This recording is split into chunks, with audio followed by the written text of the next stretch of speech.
back to my channel. If you are new to my channel, please like and subscribe.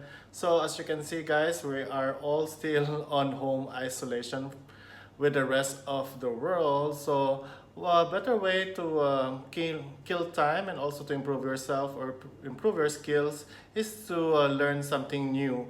And today I will teach you a quick and easy recipe.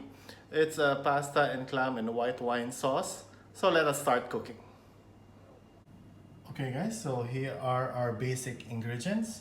We have about 4 to 5 cloves of garlic slice. This is also optional if you want to put a medium of onion. This is about half teaspoon of chili flakes.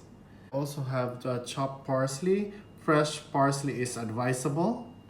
Then we have the starch or the broth from where we cook our pasta. And of course, we have our spaghetti pasta, and it is also advisable to use fettuccine or linguine. Linguine absorbs the flavors of the clams better. Of course, we have about 15 pieces of clams. This is medium size. We'll also use white wine. So it depends on what white wine you have available. For me, I'm gonna use Sauvignon Blanc because it's more sweet. Some people prefer Chardonnay. We also have olive oil, and of course salt and pepper to taste. Okay guys, so we're going to use a medium pan like this, and then we heat it up about medium to high. Okay, when it's heated already, so we'll put about 2 tablespoons of extra virgin oil. Olive oil.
I will add a little bit more of olive oil.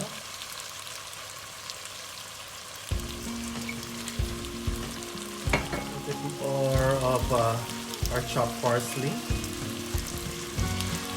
Okay, so it's time to plate our spaghetti in clam and white wine sauce.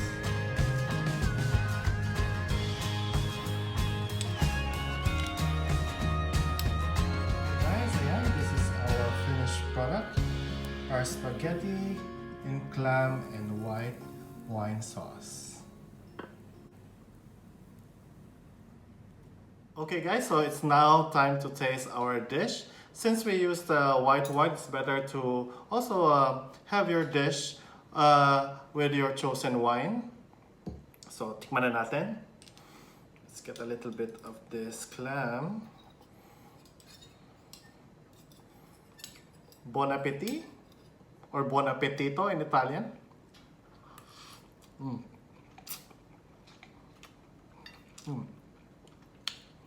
It's really good if you cook the pasta al dente, so not to overcook it, so you can still chew on the noodles. And also, I adjusted the taste wherein if you wanted more spicy, you put a little bit of the chili flakes.